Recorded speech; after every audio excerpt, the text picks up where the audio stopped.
And whatever way you put it, you're going to apply some efforts, right? But it's going to cost you some time. So going forward, you got to start working on those things. All those skeleton things in your wardrobe, start working on them. You know, a lot of us get married, forget to know that we are not men, we are not boys. And then we get married, forget that we are not women, we're not girls. So we still bring our boyish attitude into the marriage. And then we just carry it ourselves like that. And we don't care. We take one step in front, think, I have a family. Have you ever thought about why when you marry a young lady, they just take away her father's name and put your name? you never thought about that thing? That's another thing what made me to wear two kosu for 2 years.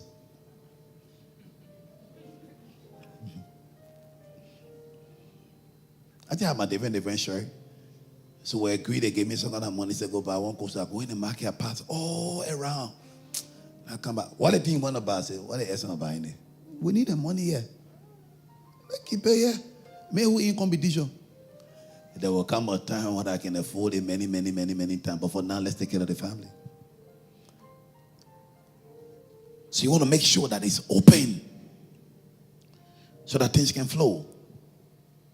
Are we together? But on the overall, you want to make sure that you're in a position where you can be the giver and the receiver. You want to be in a position where you can be able to show love, show care, show concern, and allow the person to reciprocate that same love, care, and concern to you. If it doesn't happen that way, it means the weight is one end and there's a possibility for the marriage to break. Amen. So, before I go to the next thing and leave you, how many of us here have been desperate in trying to give? You've been trying to give. Let me see your hands. Amen. How many of us are struggling to give? Let me see your hands, please. You're struggling to give. Wonderful. How many of us are struggling to receive? Wow. Amen. You know, from the beginning, I don't know, maybe it's the way I brought up, but I didn't have problem. I didn't have problem with receiving. I felt I always needed to be in the giving end. So I kept going. Until I got to a place where I realized that something was missing. It needed to be mutual. So I can tell some story there. Okay.